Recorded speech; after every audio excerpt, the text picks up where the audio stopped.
ನಮ್ಮ ಪ್ರೀತಿಯ ಎಲ್ಲ ವೀಕ್ಷಕರಿಗೂ ನಮಸ್ಕಾರಗಳು. ಇಂದಿರಾ ಮನೆ ಅಡುಗೆಗೆ ಸುಸ್ವಾಗತ. ಇಂದಿರಾ ಮನೆ ಅಡುಗೆಯಲ್ಲಿ ಇವತ್ತು ನಾನು ಹಿದಕಿದ ಬೇಳೆ ಪನ್ನೀರ್ ಮಸಾಲ ಮಾಡ್ತಾಯಿದ್ದೀನಿ.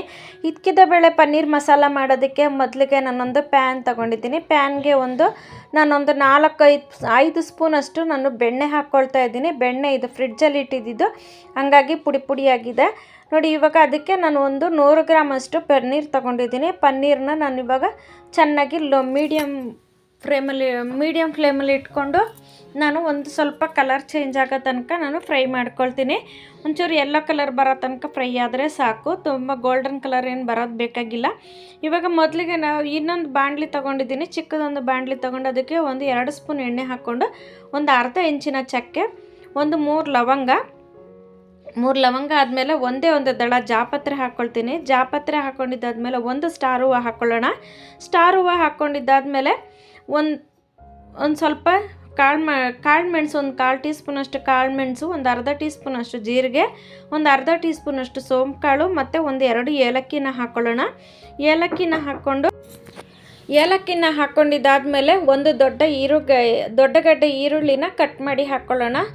ಈರುಳ್ಳಿ ಹಾಕ್ಕೊಂಡಿದ್ದಾದಮೇಲೆ 1 ಇಂಚಿನ ಶುಂಠಿ ಹಾಕ್ಕೊಳ್ಳೋಣ. 1 ಗಡ್ಡೆ ಬೆಳ್ಳುಳ್ಳಿ ಹಾಕ್ಕೊಳ್ಳೋಣ.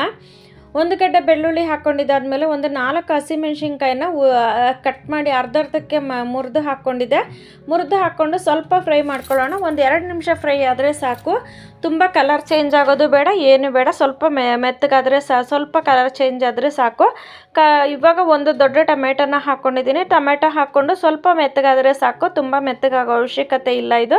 ಇವಾಗ 1/4 ಟೀ ಸ್ಪೂನಷ್ಟು ಅರಿಶಿನ ಪುಡಿ ಹಾಕ್ಕೊಂಡಿದ್ದೆ. ಅರಿಶಿನ ಪುಡಿ ಹಾಕ್ಕೊಂಡು ಸ್ವಲ್ಪ ತಿರುಗಿಸ್ಕೊಳ್ಳೋಣ. ತಿರುಗಿಸ್ಕೊಂಡಿದ್ದಾದಮೇಲೆ ಸ್ವಲ್ಪ ಪುದೀನ ಹಾಕ್ಕೊಳ್ಳೋಣ. ಪುದೀನ ಹಾಕ್ಕೊಂಡಿದ್ದಾದಮೇಲೆ 1/4 ಕಪ್ಪಿನಷ್ಟು ಕೊತ್ತಂಬರಿ ಸೊಪ್ಪು ಹಾಕ್ಕೊಳ್ಳೋಣ. ಕೊತ್ತಂಬರಿ ಸೊಪ್ಪು ಹಾಕಿ ಸ್ವಲ್ಪ ತಿರುಗಿಸಿದ್ದಾದಮೇಲೆ ನಾವು ಇವಾಗ ಅದಕ್ಕೆ ಅರ್ಧ ಟೀ ಸ್ಪೂನಷ್ಟು ಖಾರದ ಪುಡಿ ಹಾಕ್ಕೊಳ್ತಾ ಇದ್ದೀನಿ. ಖಾರದ ಪುಡಿ ಹಾಕ್ಕೊಂಡಿದ್ದಾದಮೇಲೆ 2 ಟೀ ಸ್ಪೂನಷ್ಟು ಧನಿಯಾ ಪುಡಿ ಹಾಕ್ಕೊಳ್ತಾ ಇದ್ದೀನಿ. ಧನಿಯಾ ಪುಡಿ ಹಾಕಿದ್ದಾದಮೇಲೆ ಸ್ವಲ್ಪ ತಿರುಗಿಸ್ಕೊಂಡು ಇವಾಗ ಮಸಾಲೆನ ಬಿಟ್ಬಿಡೋಣ. ಮಸಾಲೆ ಆರಿದೆ. ಇವಾಗ ನಾವು ಮಿಕ್ಸಿ ಜಾರ್ಗೆ ಹಾಕ್ಕೊಂಡು ನಾವು ನೈಸಾಗಿ ಪೇಸ್ಟ್ ಮಾಡ್ಕೊಂಬರೋಣ. ಸ್ವಲ್ಪ ನೀರು ಹಾಕ್ಕೊಳ್ಳೋಣ. 2 ಸ್ಪೂನಷ್ಟು ನೀರು ಹಾಕ್ಕೊಂಡ್ರೆ ಸಾಕು, ನೈಸಾಗಿ ಪೇಸ್ಟ್ ಮಾಡ್ಕೊಂಬರೋಣ. ಇವಾಗ ನೈಸಾಗಿ ಪೇಸ್ಟ್ ಆಗಿದೆ. ನಾವು ಸೈಡಲ್ಲಿ ಇಟ್ಬಿಟ್ಟು ಮತ್ತೆ ಇನ್ನೊಂದು ಬಾಣಲಿ ತೊಗೊಂಡಿದ್ದೀನಿ. ನಾನು ಬಾಣಲಿಗೆ 4 ಸ್ಪೂನಷ್ಟು ಎಣ್ಣೆ ಹಾಕ್ಕೊಂಡಿದ್ದೆ. ಎಣ್ಣೆ ಹಾಕ್ಕೊಂಡು 1 ಚಿಕ್ಕ ಈರುಳ್ಳಿನ ಸಣ್ಣದಾಗಿ ತುಂಬ ಪುಡಿಯಾಗಿ ಕಟ್ ಮಾಡಿ ಹಾಕ್ಕೊಂಡಿದ್ದೆ. ಸ್ವಲ್ಪ ಕರ್ಬೇವಿನ ಸೊಪ್ಪು ಹಾಕ್ಕೊಂಡಿದ್ದೆ.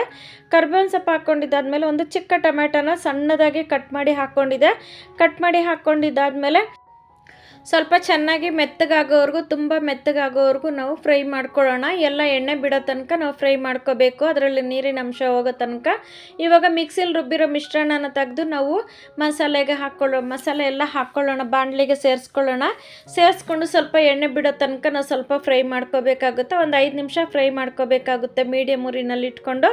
ಇವಾಗ ನಾನು 1.5 ಕಪ್ಪಿನಷ್ಟು ಹಿದಕಿದ ಬೇಳೆ ಹಾಕ್ತಾಯಿದ್ದೀನಿ. ಅರ್ಧ kg ಅಷ್ಟಿದೆ. ಹಿದಕಿದ ಬೇಳೆನ ಹಾಕ್ಕೊಂಡು ನಿಧಾನಕ್ಕೆ ನಾವು ತಿರುಗಿಸ್ಕೊಂಡಿದ್ದಾದಮೇಲೆ 1 ಆಲೂಗಡ್ಡೆನ ನಾನು ಚೆನ್ನಾಗಿ ಸಣ್ಣದಾಗಿ ಕಟ್ ಮಾಡಿ ನಾನು ಬೇಯಿಸ್ಕೊಂಡು 1 ವಿಷಲ್ ಬರ್ಸ್ಕೊಂಡಿದ್ದೆ. ಆ ಮುಕ್ಕಾಲು ಭಾಗ ಬೆಂದಿದೆ ಆಲೂಗಡ್ಡೆ. ಇವಾಗ ಆದಮೇಲೆ 1 ಇಡೀ ಕಾಲಿಫ್ಲವರ್ ಹಾಕ್ತಾಯಿದ್ದೀನಿ. ಅರ್ಧ ಕಾಲಿಫ್ಲವರ್ನ ಕಟ್ ಮಾಡಿ ಬಿಸಿ ನೀರಲ್ಲಿ ತೊಳೆದು ಅದನ್ನು ಹಾಕ್ಕೊಳ್ತಾ ಇದ್ದೀನಿ. ಹಾಕ್ಕೊಂಡಿದ್ದಾದಮೇಲೆ 1/4 ಕಪ್ಪು ಮೊಸರು ಹಾಕ್ಕೊಳ್ತಾ ಇದ್ದೀನಿ. ಮೊಸರು ಹಾಕ್ಕೊಂಡಿದ್ದಾದಮೇಲೆ ಸ್ವಲ್ಪ ಚೆನ್ನಾಗಿ ತಿರುಗಿಸ್ಕೊಳ್ಳೋಣ. ನಾವು ಸ್ವಲ್ಪ ಚೆನ್ನಾಗಿ ತಿರುಗಿಸ್ಕೊಂಡಿದ್ದಾದಮೇಲೆ ಮಿಕ್ಸಿಲಿ ರುಬ್ಬಿರೋ ನೀರನ್ನೇ ಸ್ವಲ್ಪ ಹಾಕ್ಕೊಳ್ತಾ ಇದ್ದೀನಿ. ಸ್ವಲ್ಪ ಹಾಕ್ಕೊಂಡು ನಾವು ತಿರುಗಿಸ್ಕೊಂಡಿದ್ದಾದಮೇಲೆ ನಾವು ಇವಾಗ ಮಿಕ್ಸಿಲೇ ಇನ್ನೂ ಸ್ವಲ್ಪ ನೀರು ಹಾಕ್ಕೊಳ್ತೀವಿ. ಅರ್ಧ ಲೀಟ್ರಷ್ಟು ನೀರು ಹಾಕಿದ್ದೀನಿ ನಾನು. ನೀವು ನೋಡಿ ಇನ್ನೂ ಎಷ್ಟು ಇನ್ನೂ ಸ್ವಲ್ಪ ಗಟ್ಟಿ ಮಾಡಿಕೊಂಡ್ರೂ ಪರವಾಗಿಲ್ಲ. ಚಪಾತಿ ಪೂರಿಗಾದರೆ ಗಟ್ಟಿ ಮಾಡ್ಕೊಳ್ಳಿ. ಇವಾಗ ರುಚಿಗೆ ತಕ್ಕಷ್ಟು ಉಪ್ಪು ಹಾಕ್ಕೊಂಡಿದ್ದೆ. ನಾನು ಇವಾಗ ಮುದ್ದೆಗೆ ಅನ್ನಕ್ಕೋಸ್ಕರ ನಾನು ಸ್ವಲ್ಪ ತೆಳ್ಳಗೆ ಮಾಡ್ಕೊಂಡಿದ್ದೀನಿ. ಇವಾಗ ನೋಡಿ ಲಿಡ್ ಕ್ಲೋಸ್ ಮಾಡಿ 10 ನಿಮಿಷ ನಾವು ಬೇಯಕ್ಕೆ ಬಿಡೋಣ. 10 ನಿಮಿಷ ಬೆಂದಾಗಿದೆ. ಇವಾಗ ನೋಡಿ ಕುಕ್ಕರ್ ಲಿಡ್ ಓಪನ್ ಮಾಡಿ ನೋಡಿ ಸಾರು ಎಷ್ಟು ಗಟ್ಟಿಯಾಗಿದೆ ಅಂತ. ಮಸಾಲೆ ಗಟ್ಟಿಯಾಗಿದೆ. ಇವಾಗ ನಾವು ತಿರುಗಿಸ್ಕೊಂಡು ತೆಂಗಿನಕಾಯಿ ಪೇಸ್ಟನ್ನು ನಾನು ಹಾಕ್ತಾಯಿದ್ದೀನಿ. 4 ಸ್ಪೂನ್ ತೆಂಗಿನ ತುರಿನ ನಾವು ಪೇಸ್ಟ್ ಮಾಡಿಕೊಂಡು ಹಾಕ್ಕೊಂಡು ನಾವು ಇವಾಗ ಚೆನ್ನಾಗಿ ತಿರುಗಿಸ್ಬಿಟ್ಟು ಲಿಡ್ ಕ್ಲೋಸ್ ಮಾಡಿ 5 ನಿಮಿಷ ಮುಚ್ಚೋಣ. ತೆಂಗಿನಕಾಯಿ ವಾಸನೆ ಎಲ್ಲ ಹೋಗೋ ತನಕ ನಾವು ಮುಚ್ಚಿದ್ದು ನೋಡಿ. ಇವಾಗ 1-2 ನಿಮಿಷ ಮುಚ್ಚಿ ನಾವು ತೆಗಿಯೋಣ. ಇವಾಗ ಕುದ್ದಾಗಿದೆ. ಹಿದಕಿನ ಬೇಳೆನೂ ಬೆಂದಿದೆ. ಇವಾಗ ನಾವು ಪನ್ನೀರನ್ನ ಹಾಕ್ಕೊಂಬಿಡೋಣ.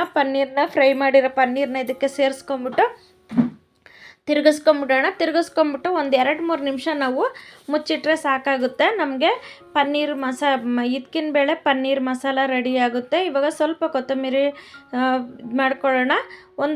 ಒಂದು 3 ಸ್ಪೂನಷ್ಟು ಫ್ರೆಶ್ ಕ್ರೀಮ್ನ ಹಾಕ್ತಾಯಿದ್ದೀನಿ. ಫ್ರೆಶ್ ಕ್ರೀಮ್ ಹಾಕಿ ನಾವು ಒಂದು ಸುತ್ತಿ ನಾವು ಒಂದು ಸ್ವಲ್ಪ ತಿರುಗಿಸ್ಬಿಟ್ಟು ನಾವು ಸ್ಟವ್ ಆಫ್ ಮಾಡಿಕೊಂಡ್ರೆ ಆಗೋಗುತ್ತೆ. ನೀವು ಮನೇಲಿ ಮಾಡಿ ನೋಡಿ ಹೇಗೆ ಅನ್ನಿಸ್ತು ಅಂತ ನಮಗೆ ಕಮೆಂಟ್ ಬಾಕ್ಸಲ್ಲಿ ತಿಳಿಸಿ. ನಮ್ಮ ವಿಡಿಯೋನ ಯಾರಾದರೂ ಫಸ್ಟ್ ಟೈಮ್ ನೋಡ್ತಿದ್ರೆ ಸಬ್ಸ್ಕ್ರೈಬ್ ಮಾಡಿ, ಬೆಲ್ ಬಟನ್ ಒತ್ತಿ.